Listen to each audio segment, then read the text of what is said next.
اللہ نے سارے نبیوں کو سامنے کھڑا کر کے بتا دیا، اے محبوب پیغمبر وَرَفَعْنَا لَكَ ذِكْرَكَ، آپ پریشان تھے کہ آپ کا مشن آگے بڑھ نہیں رہا، پھیل نہیں رہا، ہم نے آپ کے ذکر کو کیسا بلند کرنا ہے، اللہ نے کیسا کر کے دکھایا، اس طرح کا اللہ نے کسی اور کا ذکر بلند کیا ہی نہیں ہے۔ وَرَفَعْنَا لَكَ ذِكْرَكَ، سارے انبیاء رسول امامت میں کھڑے ہیں، میرے محبوب پیغمبر اللہ اکبر کہتے ہیں، انہوں نے پھر اللہ اکبر کہنا ہے، محبوب پیغمبر رکوع میں جاتے ہیں، آپ کے پیچھے رکوع کرنا ہے، محبوب پیغمبر سجدے میں جاتے ہیں، آپ کے پیچھے سجدے میں جانا ہے۔ ایسا ممکن نہیں ہے کہ کوئی نبی یا رسول بھی محبوب پیغمبر سے سبقت لے جائے۔ لہذا بھائیو، آج بھی یہ فتنے ختم ہو سکتے ہیں اگر ہم محبوب پیغمبر کے فرمان کو صحیح معنوں میں سمجھ لیں کہ بتایا وَرَفَعْنَا لَكَ ذِكْرَكَ، آپ کا ذکر کتنا بلند ہے، جس کے سامنے زمین والوں کے، آسمان والوں کے، سب کے نام جو ہیں پیچھے رہ جاتے ہیں، سب سے آگے اللہ نے اپنے محبوب پیغمبر کے نام کو رکھا ہے۔ اس کے بعد آسمانوں کی سیر کروائی گئی، ساتوں آسمانوں پہ حضرت آدم علیہ السلام سے ملاقات ہوئی، حضرت ہارون علیہ السلام سے ملاقات ہوئی، حضرت موسیٰ علیہ السلام سے ملاقات ہوئی، حضرت عیسیٰ علیہ السلام سے ملاقات ہوئی، حضرت یوسف علیہ السلام سے ملاقات ہوئی، حضرت ابراہیم علیہ السلام سے ملاقاتیں ہوئیں، سب نے سلام دعا کی، انبیاء نے سلام کیا، محبوب پیغمبر نے جواب دیا۔ جب آسمان کا دروازہ کھولا جاتا تھا، دستک دی جاتی تھی، آگے سے فرشتے پوچھتے ہیں کون ہے، جبریل کہتا ہے میں ہوں، کہا ساتھ کون ہے، کہا امام الانبیاء ہے، خاتم النبیین ہے، کہا اچھا یہ تو بڑا ہی اچھا آدمی ہے، وَرَفَعْنَا لَكَ ذِكْرَكَ، اللہ نے ذکر کیسا بلند کیا۔ آسمان والوں کو بھی پتہ ہے کہ محبوب پیغمبر کی شان کا کوئی مقابلہ کر سکتا۔ فجاء المجیء فنعم المجیء، کہا بڑا ہی اچھا آدمی آیا، فرشتے تعریفیں کرتے ہیں، فرشتے محبوب پیغمبر علیہ السلام کی نعت بیان کر رہے ہیں۔ نعت کا مطلب محبوب پیغمبر علیہ السلام کی تعریف ہوتی ہے، نعت کا مطلب محبوب پیغمبر علیہ السلام کی شان بیان کرنی ہوتی ہے، لیکن افسوس کہ آج ہمیں نعتوں کے نام پہ بھی شرکیہ کلام سنائے جاتے ہیں جن سے ہمارے دین کا، ہمارے ایمان کا بیڑا غرق ہو جاتا ہے۔ بھائیو، نعت کا مطلب کیا ہے؟ جس میں محبوب پیغمبر کی تعریف ہو۔ تو جتنی تعریف میرے رب نے کر دی کیا وہ کم ہے؟ میں اپنے آپ سے بڑھ چڑھ کے جو ہے اپنے پاس سے من گھڑت واقعات بنا کے میں چاہتا ہوں کہ محبوب پیغمبر کی نعت بیان کر دوں۔ بھائیو نہیں، وَرَفَعْنَا لَكَ ذِكْرَكَ، میرے رب نے جتنی میرے محبوب پیغمبر کی نعت بیان کر دی ہے اس جیسی نعت تو کوئی بیان کر سکتا ہی نہیں ہے۔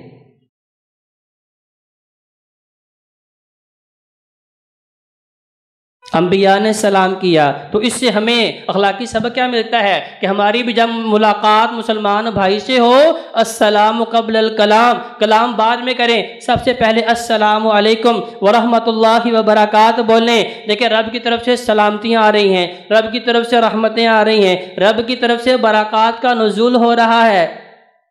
چاہے آپ کی ملاقات بالمشافہ ہو رہی ہے یا آپ کی ملاقات فون پہ ہو رہی ہے، السلام قبل الکلام، میرے محبوب پیغمبر کی سنت کہ آپ کی ملاقات فرشتوں سے ہوئی، انہوں نے بھی سلام کیا، آپ کی ملاقات انبیاء سے بھی ہوئی، انہوں نے بھی سلام کیا، تو گویا کہ کلام کرنے سے پہلے، اپنا مدعا بیان کرنے سے پہلے، سب سے پہلے کیا کرنا ہے؟ السلام علیکم ورحمۃ اللہ وبرکاتہ بولنا ہے۔ جب اسے ہم بار بار بولیں گے 30 نیکیاں ملنی ہیں، اور اللہ کی طرف سے ملنا کیا ہے؟ نیکیاں تو الگ ہیں، رب سے سلامتی کی دعا، السلام علیکم، رب آپ پہ سلامتی بھیجے، ورحمۃ اللہ، اللہ آپ کے اوپر رحمتوں کا نزول کر دے، وبرکات، رب کی طرف سے برکتوں کا نزول ہو۔ بھائیو، اگر دن میں بندہ 50 مرتبہ اپنے دوست احباب سے ملتا ہے یا گھر میں جب داخل ہوتا ہے اس کی زبان سے یہ نکلتا ہے تو دعا کرنے کی ضرورت ہی نہیں ہے کہ بہترین دعائیہ کلمات جو محبوب پیغمبر علیہ السلام کی سنت ہیں، اس سے نیکیاں بھی مل رہی ہیں، سلامتی، رحمت اور برکتوں کا نزول بھی ہو رہا ہے۔ رب کے حضور پیش ہوئے، اللہ رب العزت سے ہم کلام ہوئے، حضرت عائشہ صدیقہ رضی اللہ تعالیٰ عنہ سے پوچھا گیا کہ بتائیں کیا محبوب پیغمبر علیہ السلام نے معراج کے موقع پہ جہاں سدرۃ المنتہا پہ جا کے جبریل اور محبوب پیغمبر علیہ السلام کھڑے ہیں، کیا اپنے رب کو دیکھا ہے؟ صحیح بخاری کے الفاظ، فرمایا کہ نہیں، میرے محبوب پیغمبر علیہ السلام نے بتایا ہے کہ میں نے اپنے رب کو اپنی نگاہوں سے نہیں دیکھا۔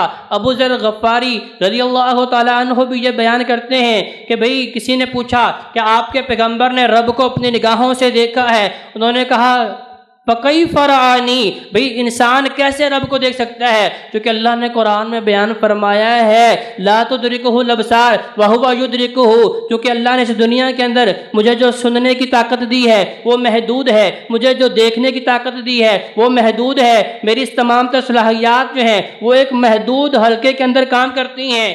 کہا دنیاوی آنکھ رب کو دیکھ نہیں سکتی، لیکن میرے اللہ سب کچھ دیکھ رہا ہے۔ جنت میں جو جنتی رب کا دیدار کریں گے وہاں اللہ ان کی جو ہے طاقت بڑھا دے گا۔ لیکن بھائیوں پوری ایمانداری سے بتائیں کہ کیا یہ سوال مجھ سے یا آپ سے قبر میں ہونا ہے کہ بتاؤ کیا تمہارے رب نے مجھے دیکھا تھا کہ نہیں؟ اور بھائیوں یہ سوال مجھ سے نہیں ہونا، نہ آپ سے ہونا ہے، نہ اس سے ہمارا ایمان بڑھتا یا کم ہوتا ہے۔ اب اس واقعے کے اندر جو اصلاحی پہلو ہیں ہم صرف اس کے اوپر نظر دوڑاتے ہیں کہ محبوب پیغمبر علیہ السلام کو رب نے تحفے دیے، 4 تحفے، ان میں سے پہلا تحفہ کیا دیا؟ کہا 50 نمازیں ہیں۔ محبوب پیغمبر علیہ السلام نے تحفہ قبول کیا، واپس آئے، موسیٰ علیہ السلام نے کہا بتائیں، کیونکہ یہ اسپیشل ملاقات ہے، VIP ملاقات ہے، یہ عام ملاقات نہیں ہے۔ کہا کہ اب جب بڑوں سے ملاقات ہوتی ہے تو یقیناً تحفے تحائف بھی ملتے ہیں، رب نے تحفہ کیا دیا ہے؟ کہا 50 نمازیں۔ کہا رب کے حضور جا کے گزارش کریں اللہ کم کر دے، کیونکہ اللہ نے نماز ہر شریعت میں رکھی ہے، روزہ ہر شریعت میں رہا ہے، اس کا طریقہ کار الگ رہا ہے، اس کا ٹائم ٹیبل جو ہے وہ الگ رہا ہے۔ کہا رب کے حضور التجا کریں اللہ کم کر دے۔ اب کم ہوتی ہوتی 5 رہ گئیں، اللہ نے فرمایا 5 پڑھیں ثواب 50 کا ہی دوں گا۔ ان مع العسر یسرا، جہاں سے ہماری بات کی ابتدا ہوئی تھی اللہ نے مشکلات کے بعد آسانیاں پیدا کر دیں۔ 50 نمازوں سے آغاز ہوا، 5 پہ آ کے ختم ہوا۔ کہا 5 پڑھیں گے ثواب 50 کا دوں گا۔ اب رب کی شان کریمی دیکھیں، اگر ہم جماعت سے پڑھتے ہیں اللہ اس کا ثواب 25 گنا بڑھا دیتا ہے، اگر ہم دور سے چل کے آتے ہیں اللہ ہر قدم کے اوپر نیکی دے رہا ہے، ہر قدم کے اوپر خطائیں معاف کر رہا ہے، ہر قدم کے اوپر جنت کے درجات بلند کر رہا ہے۔ اللہ نے پھر کیسی آسانیاں کر دیں۔ دوسرا تحفہ کیا دیا؟ کہا محبوب پیغمبر آپ کی امت کے لوگ جب نیکی کی نیت کر لیں گے فرشتوں کو کہہ دیا ہے کہ ان کے لیے 1 گنا اجر لکھ لو۔ ابھی نیکی کا ارادہ کیا ہے، ابھی صرف نیکی کا ارادہ مصمم کیا ہے کہ بھئی میں نے یہ کام اچھا کرنا ہے، کہا 1 لکھ لو۔ جب وہ کر لے تو پھر 10 گنا سے لے کے 700 گنا تک بڑھانا ہے۔ کام 1 کیا ہے، ثواب 10 گنا سے لے کے 700 گنا تک۔ وہ ہے کہ اندر اخلاص جتنا ہے، اندر سنت رسول جتنی موجود ہے، اندر محبت جتنی موجود ہے، جتنا اندر ورع و تقوی موجود ہے، اللہ 10 گنا سے بڑھا کے 700 گنا تک کر دیتا ہے۔ اور کچھ نیکیاں تو میرے اللہ نے ایسی بھی رکھی، کہا فرشتوں تمہارے قلم میں سکت ہی نہیں ہے کہ ان کو اجر و ثواب لکھ سکو۔